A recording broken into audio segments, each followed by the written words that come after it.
अस्सलाम वालेकुम। अच्छा, 3 महीने पहले ना मैंने एक IPPS की शॉर्ट लगाई थी, जिसमें मैंने ये सारे स्टॉक्स का बताया था। सैफ पावर हो गया, कैपको हो गया, कोहिनूर एनर्जी, आल्टन एनर्जी, मतलब ये डेड आइटम्स है।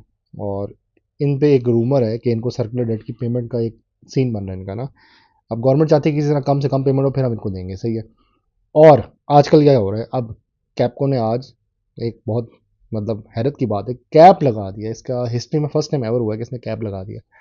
और एक ये भी चीज़ चल रही है कि कुछ कंपनीज बाय बैक कर रही है अपने स्टॉक्स को, जिसमें पहले LPL था, फिर PKGP था, और अब ना ये आपके NPL और NCPL, हाँ, ये Nishad Chunian power limited, NCPL। मेरी यूट्यूब में जो फर्स्ट थर्ड वीडियो थी ना, मतलब तीसरी वीडियो शुरू की, उसमें मैंने NCPL का बताया था। उसमें 27 रुपये प्राइस थी और उसने 10 रुपये डिविडेंड उसको दिया था। 2021 की बात है, ठीक है।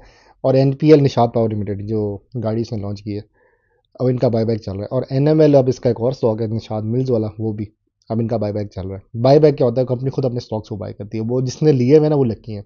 अब मेरे पास कुछ स्टॉक्स हैं इनके, मेरे पास NPL का भी पड़ा हुआ है। NCPL मैंने सेल कर दी, मुझे गलती हुई, मुझे चाहिए 30 के पास फिर से लेता। वो भी अब कैपो कैप चल रहा है। अच्छा, अब ये नहीं है कि इसको फिर से बाय करो, क्या पता अगर कैपो कैप एक पॉइंट पे आके ना वो बायबैक कंप्लीट कर लेते हैं, फिर वो टूटना शुरू हो जाता है, तो आप बहुत बुरे फंस भी सकते हो। तो कैपको हो गया, ये सारे स्टॉक्स की यही स्टोरी आजकल चल रही है, जिसकी वजह से ये ना बहुत ऊपर जा रहे हैं। तो ये एक रीज़न है। और सर्कुलर रेट वाली पेमेंट वाली कहानी भी थी।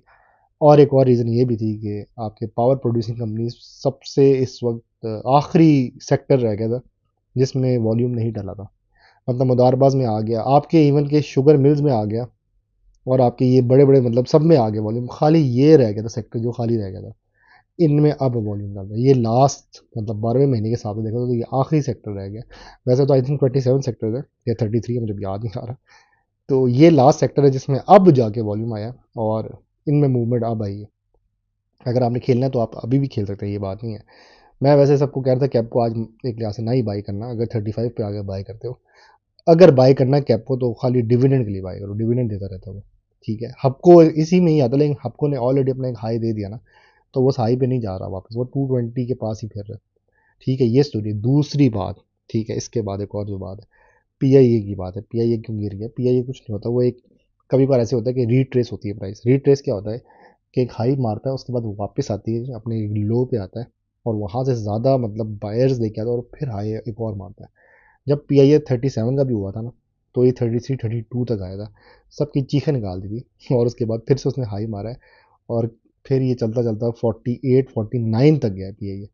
अब ये इसी तरह 42 और मुझे लगता है 38 तक आएगा, उधर से फिर हाई मारेगा, तो डोंट वरी। सही है। ये दो स्टोरीज थी जो मैंने बतानी थी आज की शॉर्ट में।